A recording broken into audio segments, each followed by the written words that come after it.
اعوذ باللہ من الشیطان الرجیم بسم اللہ الرحمن الرحیم سبحان اللہ و بحمدہ۔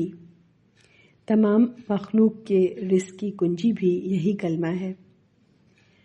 ایک روایت جسے شیخ البانی رحمۃ اللہ علیہ نے اپنی سلسلۃ الاحادیث الصحیحہ میں نقل کیا ہے کہ عبداللہ ابن عمرو رضی اللہ عنہ کہتے ہیں کہ ہم نبی اکرم صلی اللہ علیہ وسلم کے پاس موجود تھے تو کسی بستی کا ایک باسی سیجان کا جبہ جس کے بٹن ریشمی تھے پہن کر کے آیا اور کہا، خبردار تمہارے اس ساتھی، یعنی نبی اکرم صلی اللہ علیہ وسلم کے بارے میں کہنے لگا کہ تمہارے اس ساتھی نے گھڑ سواروں کے مقام کو کم اور چرواہوں کی عزتوں کو بلند کر دیا ہے۔ تو نبی اکرم صلی اللہ علیہ وسلم نے اس کو جبہ کے گریبان سے پکڑا اور فرمایا، کیا میں تجھ پر ان لوگوں کا لباس نہیں دیکھ رہا جو بے وقوف ہیں؟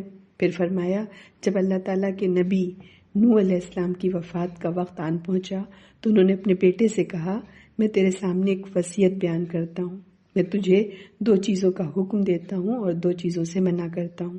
میں تجھے لا الہ الا اللہ کا حکم دیتا ہوں، کیونکہ اگر 7 آسمانوں اور 7 زمینوں کو ترازو کے ایک پلڑے میں اور لا الہ الا اللہ کو دوسرے پلڑے میں رکھ دیا جائے تو لا الہ الا اللہ بھاری ہو جائے گا اور 7 آسمان اور 7 زمینیں ایک بند کڑے کی شکل اختیار کر لیں گی تو اس کو بھی لا الہ الا اللہ توڑ دے گا۔ اور دوسری چیز سبحان اللہ و بحمدہ ہے۔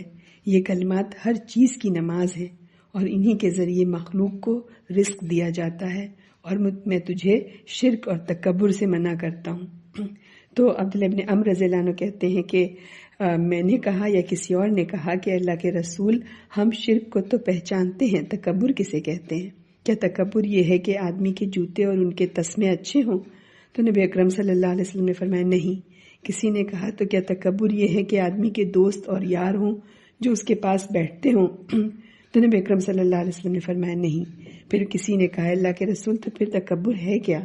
تو آپ صلی اللہ علیہ وسلم نے فرمایا، حق کو جھٹلا دینا اور لوگوں کو حقیر سمجھنا تکبر کہلاتا ہے۔ والسلام علیکم ورحمۃ اللہ وبرکاتہ۔